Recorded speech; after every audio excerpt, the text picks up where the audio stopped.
I'll just have to mute it as well because it likes to kind of stream it and play it at the same time. Okay, muted. Yeah. All right, great. Okay, guys, I'm here with Bob Ranstadler. He's a expert on military strategy, military history, general history, military tactics, all the sorts of things under that umbrella. So I've hired him to just educate me on all those topics. So, and I decided, hey, I'll just stream it live to YouTube. So just feel free to enjoy. So that's the intro, and let's just go. Okay.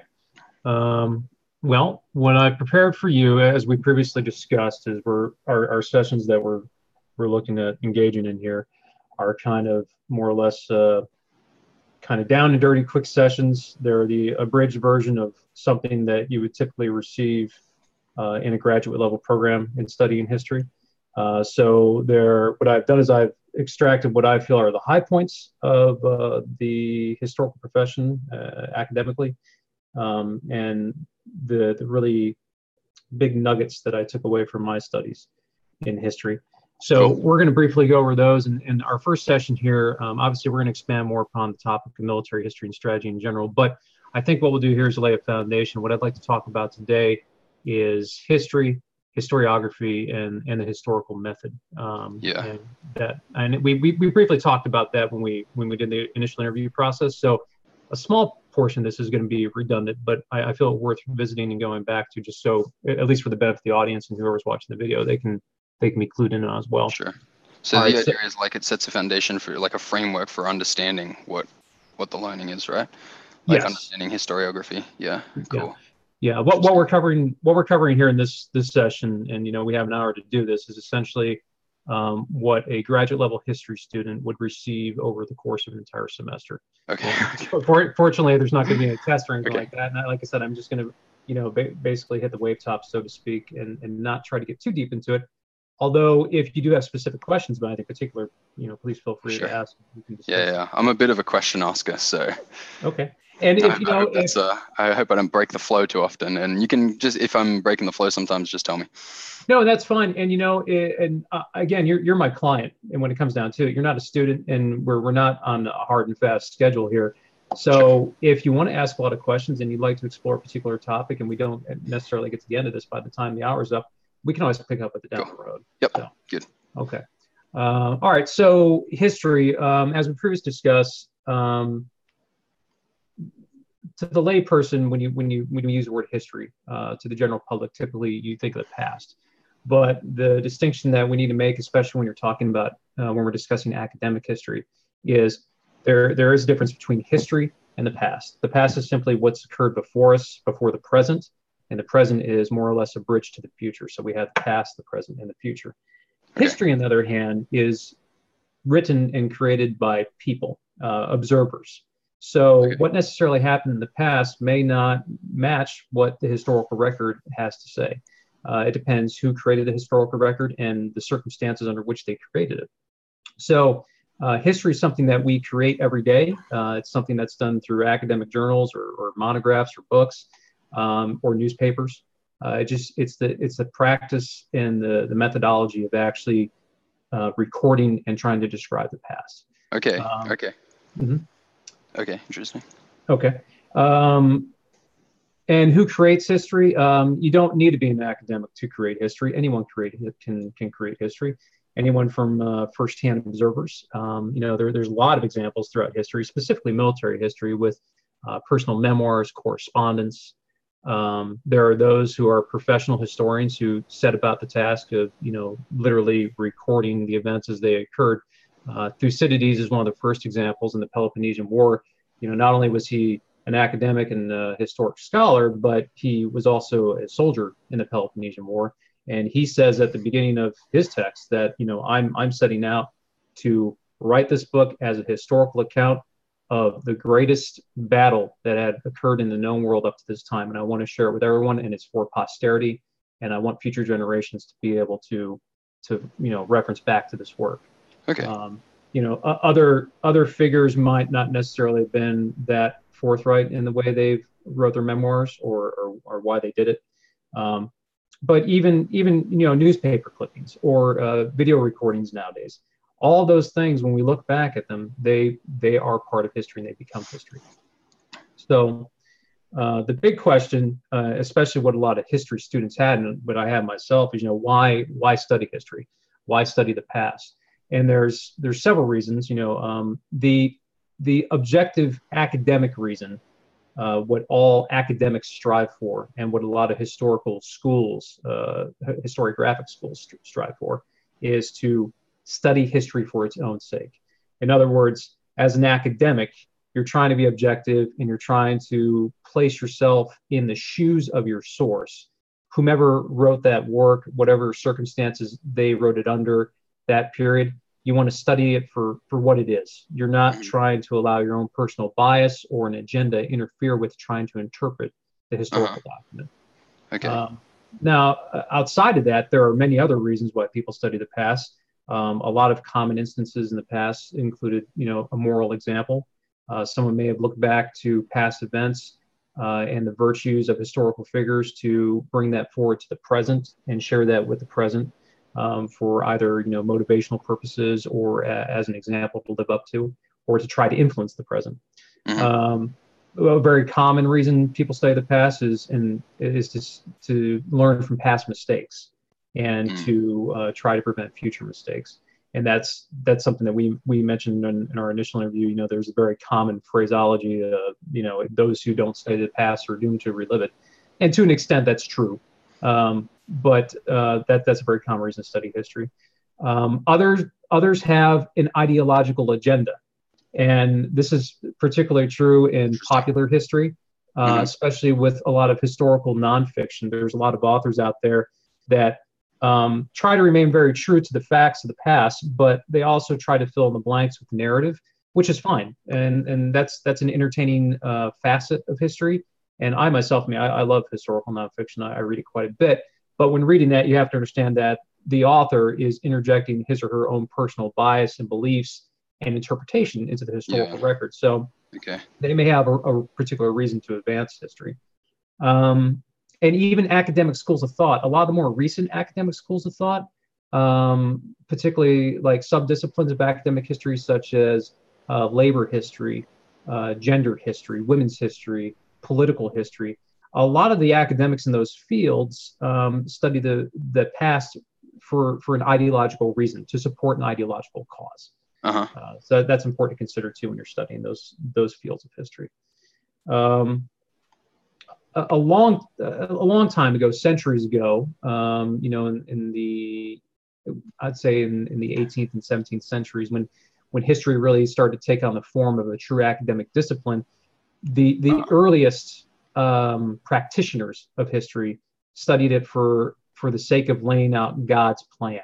There was a lot of divine providence involved in the creation of history. So you'll find that a lot if you're reading a lot of Western history, European, and to an extent American history from the 16th, 17th, 18th, and to an extent 19th centuries, because the people in those days, especially when they were settling the New World, they may have had different views on religion, particularly monotheism and Christianity, and how God interacted with people. But everyone, almost without exception, believed that there was a reason behind God's workings, that everyone was affected by God. And it was a lot more prominent than it is in today's secular society. And it was widely accepted back then. It was an academic practice to find some sort of divine providence or reason.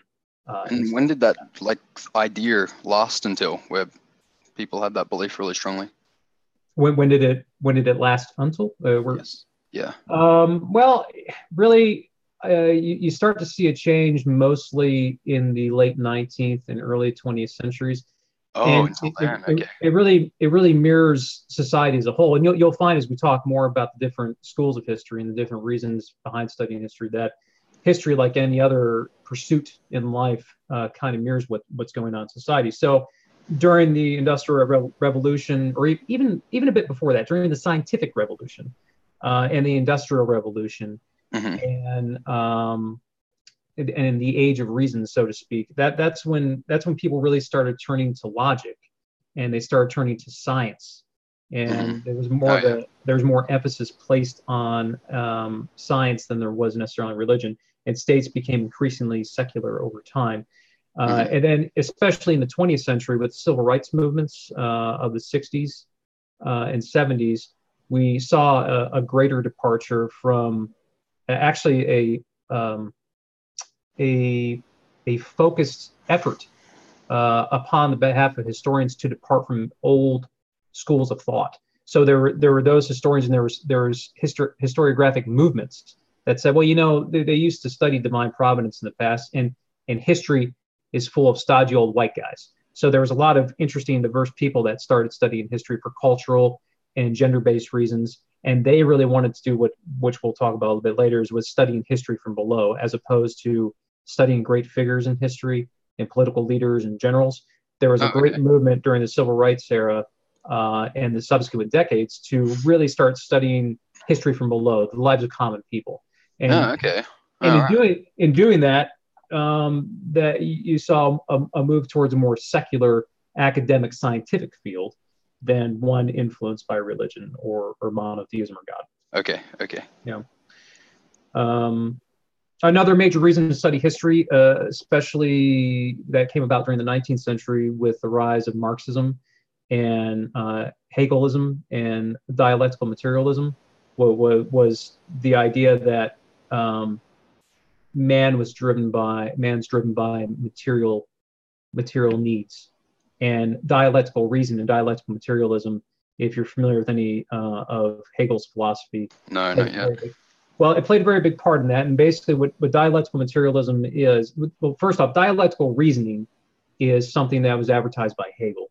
And it's basically, instead of pursuing a single line of thought, what Hegel did, and generally speaking, is he would latch on or pursue one particular course of thought and then try to look at it from a completely opposite angle, 180 degrees out. And he would weigh the pros and cons of both views. And that traveling back and forth between two opposing thoughts and trying to find some middle ground, that's essentially what dialectical reasoning is. Okay. When Marx came, when Marx and Engels came along later on in the 19th century, they adopted Hegel's works into dialectical materialism, which is essentially the same thing, but it's with the overall influence of the fact that they believe that man was driven by material needs, and that power rested in production. And the whole division between production and labor. And that in itself was an entire large movement in history and influenced it greatly. And the last reason to study history, and one that's personally appealing to me, is simply for the fun of it. I mean, I really enjoy studying the past and learning about, from whence we came, where we're going. And there's just so many interesting figures and events that have taken place before us. It kind of gives me a sort of reassurance and continuity, knowing that so many people came before us, and that we have a future ahead of us. And you hear a lot of catchphrases in the media and a lot of hype. I think the last year a lot of people were lamenting politics in America and a lot of different developments and the divisiveness in the United States. And there was a lot of people saying, "Oh, 2016," or I apologize. It was last year that they were reflecting on the previous year, and they were saying 2016 was the worst year ever. And when you look at it from a historical perspective, that's almost laughable. There was a lot of horrible things that happened during the year, and there's things we could argue about. But was 2016 really the worst year ever? I could think of a lot more worse years than that. The plague spreading across Europe, civil wars, famines, and millions of people being suffering under communist dictators. There's a lot worse years than 2016. So it gives you it provides you a great deal of perspective. Yeah, I was thinking perspective. Yeah, it kind of keeps things in line. So that's the reasons why we study history. Okay. Any questions about that? No, I understand. Hopefully. Okay, great. All right. So you may have heard me use the term historiography, which I think we briefly discussed in our first interview. Yes. But historiography, how is that different than history? Well, as we mentioned, history itself is a study of the past. It's it's something that you can create, that people can create in writing or recording the past and interpreting the past.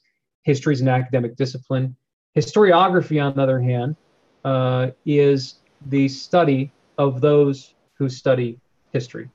It itself The study is of an academic. those who study history. Yeah, Okay. it itself is an academic discipline. It's kind of, I think the best way we can equate it is like a pedagogical sort of pursuit where, we have all sorts of teachers and professors in society who specialize in various subjects, but there are those who seek advanced degrees in higher education itself. You have doctors of education, which more or less they study how do we teach, how do we develop curriculums. Well, in that sense, historiography is sort of like that to history. And yeah. How do we do history? It's kind of meta. Exactly, and that's kind of what we discussed here. Is the different reasons for studying history, the differences between history and the past. And what we'll get into later is the different approaches. So historiography in itself is an entire academic vocation, and there are scholars that devote their entire academic careers to studying historiography. And is the purpose of studying people who study history to learn how to study history better? Is that the idea? That's one of the reasons. That's one of the reasons that many historians study historiography and they engage in it. Is it's always good in anything you do in life. If you really want to be successful, I think it's kind of human nature for us to look at someone within that particular field that's successful.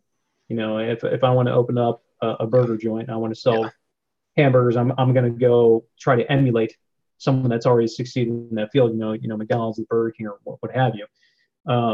Same thing as historians like to look to other historians from the past to see how they succeeded and what techniques worked for them. I think another reason that historians tend to study historiography, especially when you get into the professional organizations of history, such as the American Historical Association and the Organization of American Historians. There's countless, organizations internationally, and they're all structured for different reasons. But it's a means to kind of police historians. It's a self-policing role in that academic historians submit their works to peer-reviewed scholastic journals, and their peers in turn look at their works and they verify the validity of the works and the point of the works. Because history itself, it's very powerful. Language is powerful, and there's a fine line between history and propaganda. So we have to make sure that we're trying to stay true to the past. And again, that bias isn't necessarily influencing our works. And there are numerous examples in history where the direct opposite has happened, and it's been very influential in collective memory and popular culture. That was the first example that immediately comes to mind for me was the Nazi propaganda machine of World War II. Okay. And there were leaders within the Nazi regime who said, if you tell a lie enough times, it becomes a truth. Okay. And they relied upon, distorting the past and distorting facts. So I think that's one of the main thrust of historiography and historiographers is to make sure that we as historians are remaining true to the past. Okay. Our academic beliefs. Any questions about that? I'm good. Okay. Grab some water. One last thing I'll hit on in historiography and history in an academic view is how does history vary from other academic disciplines that examine the past, such as archaeology and anthropology? Okay.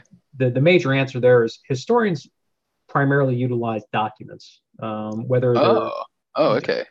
whether interesting. I didn't know that.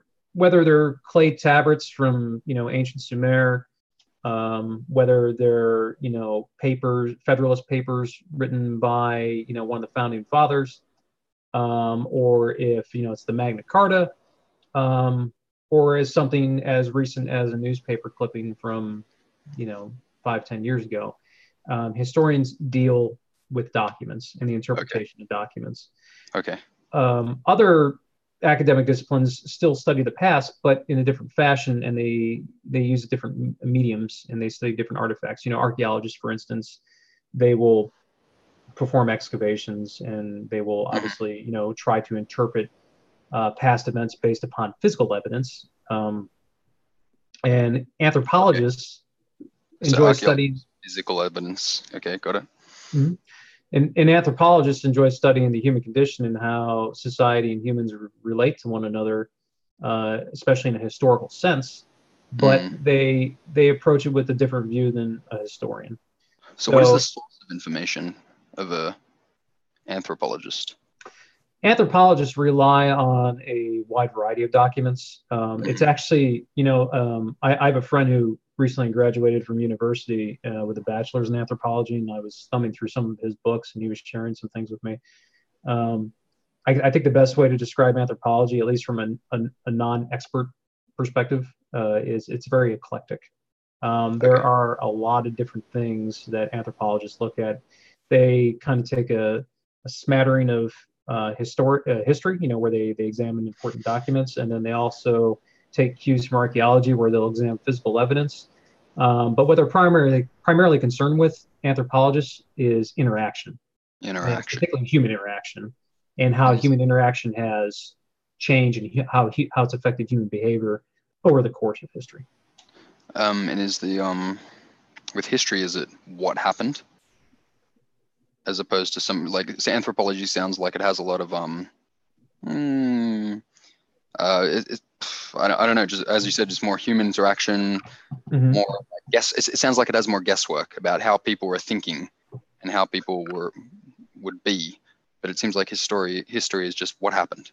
Is that right? Yeah, yeah, I think that's fair. I think anthropology is probably a bit more. I mean, at least in the strictest academic sense, I think anthropology is probably a little more subjective than history. And I'm Okay. sure there might be people viewing this video that would disagree, and I welcome their opinions. Again, I'm not an expert in anthropology, but yeah, it is a great deal of interpretation and conjecture, and I think from what I understand, I think anthropologists really try to apply what they've learned about human behavior in the past to somewhat better understand present behavior, and you know, Hmm. which leads into the field of, you know, sociology and psychology, which again is kind of the wheelhouse of anthropologists. It's a very cross-disciplinary pursuit, and it's very eclectic. A lot of stuff going on there, but Hmm. it's fascinating as well. I mean, it's another humanities field that, you know, I think is very intriguing. Okay. Okay. I understand. I follow. Okay. All right. So moving on. The All right. So the next thing I'd like to talk about is the historical method. So, you know, studying history, creating history, studying the past, especially as an academic historian, is more than just reading a book and then, you know, kind of thinking about it. There's a distinct difference between, you know, reading for pleasure and performing historical research. So some of the methods that historians use when they're analyzing the past or creating history, writing papers, or, you know, making presentations, they use a variety of things, everything from demographics and quantitative metrics to cliometrics. They use archival sources. Oral historians like to rely on testimonies and interviews sometimes to try to interpret the past. Oh, okay. Um, More scientifically and objective oriented historians prefer to be very analytical in their research, whereas some other historians, such as those that produce historical nonfiction, they try to remain, you know, true to their sources, yet they like to kind of fill in the blanks with a bit of a creative narrative. Um, Synthetic history kind of involves, it kind of touches on the narrative history as well. That's where you take a variety of sources, a variety of opinions, and you try to synthesize those particular reviews and come out with a completely new outcome that sheds some new light on the past by, Hmm. you know, incorporating different views. Okay. Um, there are historians that deal completely with theoretical history. And an example of theoretical history would be, I was reading an academic article, a scholarly article last night, actually, for another project I'm working on. They were talking about the author was covering a little known set within Spartan culture, a sort of secret place, a sort of secret society called the Cryptia. And a lot of scholars, when they're studying this, some scholars thought that this secret society was a means to an educational end for Spartans. Some others thought that it was more or less a society aimed at controlling the local slave population. Some other historians felt that they were kind of a secret police. Well, this particular scholar was suggesting the idea that this organization acted as kind of a commando force, a special operations force on the battlefield, and they used guerrilla tactics to overcome their adversaries. So something very different than what other academics have presented in the past, and something very different than what we see in popular history, where you have the 300 Spartans locked in a phalanx standing against the Persians. These were kind of like hit and run people. So that's just an example of theoretical history where a historian's taken information from a variety of sources and then try to produce his or her own unique spin on it. Just kind of get a bit creative and go, oh, what if this, and then go down that tunnel and see where it leads. Yep. And the final method is the monographic method, which is some historians really prefer just to write lengthy academic books, and there's a distinction between monographs and books. A book or a novel, is more of a story, entertainment-based sort of document, whereas a monograph is something that we view more as an academic document. And there are tons of monographic academic historians out there that have written very lengthy tomes on, various. What do they call it, monograph for? What does that mean? Just like book about one thing or something? Correct. Yep. Just a monograph. It's one lengthy, thick work about a particular topic. Yeah, gotcha. Okay. All right. Okay. Interesting. Yeah. So when historians are studying the past, and this is one thing I'll spend a few minutes on because it's one of the what I would consider like the pillars of history and historiography, is the analysis of sources and the difference between sources. Okay. And I've already mentioned, we've already touched upon the fact that historians primarily deal with documents and written text, and that's why history as an academic discipline, as we know it today at least, really did not. It really wasn't conceived or incepted until the 18th century, because that's when a lot of scholars really academically start setting realistic parameters for history, and we're looking back at works that were produced from the past, and they began looking back at documents that were produced by earlier generations, and then some documents were even recovered during the Renaissance. Were recovered by Europeans who sought out earlier texts, prior to the Dark Ages. So there are figures in the past, within history, who we look at as historians. Herodotus, Thucydides being two of the first quote unquote historians. Polybius, a great many Greek philosophers can be considered classicists and historians. And there's really an emphasis on Western history because academic history is a Western tradition. But academic history as we know it today really didn't start until the 18th century. Did you have a question? Oh, yeah, it's interesting. I just didn't realize that. So they didn't invent the study of history in other cultures until later or something, or?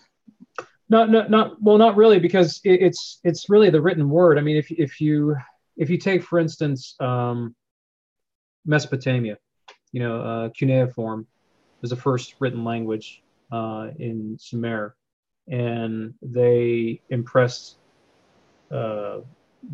letters, images on clay tablets, and that's widely recognized as the first written language. Right. And they use those tablets and those records for administrative purposes, for business transactions, or to account like for a receipt or something. affairs of state. There was one instance from that period, and it was considered the first epic ever written, Gilgamesh. I don't know if you ever written that, where that was one of the very first stories. But traditionally, if you look at most of the cultures around the world, excluding the Western world, excluding Europe and and later the New World, writing was used primarily as an administrative instrument or as a form of art, as in poetry or creative writing. But we really don't see many instances in history of there being dedicated academic historians prior to the 18th century. Really is where it started. And to, okay. and to be sure, and to be sure, there were individuals that did pursue the past. But they were far and few between. And we look at them today and we really consider them more, the term we use is an antiquarian instead of a historian, because they didn't necessarily try to interpret the past. They were more or less recording the past. Yeah, were they recording it as they went? They were just writing down what happened for future generations. Yeah, and you have antiquarians like that end up writing, things that we refer to as chronicles. A chronicle is different than a historiographic work in the fact that a chronicle is just a means of recording something. Whereas history, we look at it, we try to critically analyze it and, figure out its significance towards the present.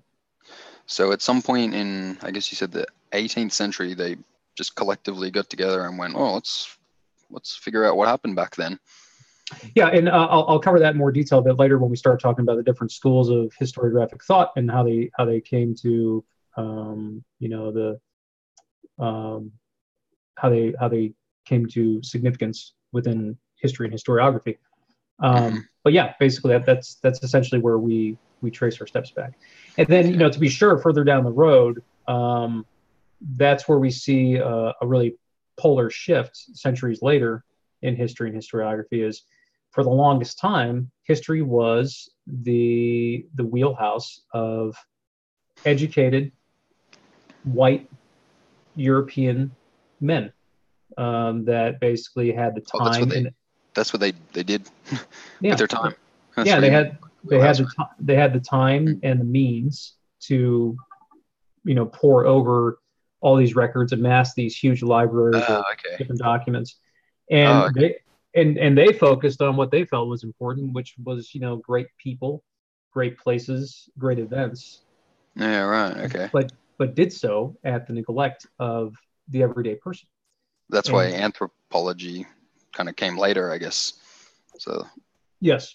And we also saw a dramatic shift in history where I touched on it briefly before, where in the mid 20th century we saw a real I want to use the word upheaval or rebellion, but people said we're just kind of sick about reading another book about Caesar or Napoleon. Yeah, right. Okay. Let's what was everyday life like for one of Napoleon's troops, or we've read so much about colonizing Africa from the European perspective and the British perspective.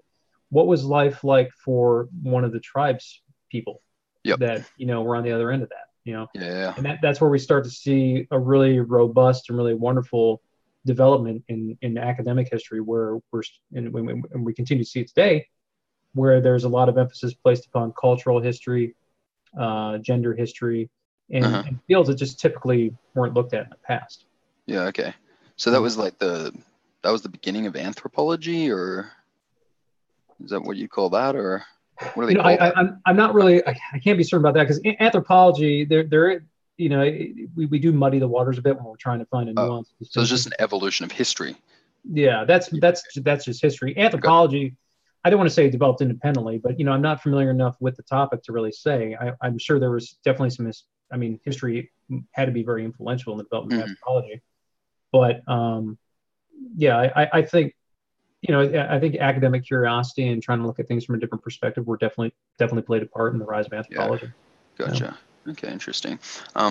So as I said, we'd still have to stop it on the hour because I got another meeting. So a bit of a short one, just because we had those teething things at the beginning. But good start. Good start. Okay. Yeah. Thanks, Bob. I'm going to end the live stream. Okay. now. Let me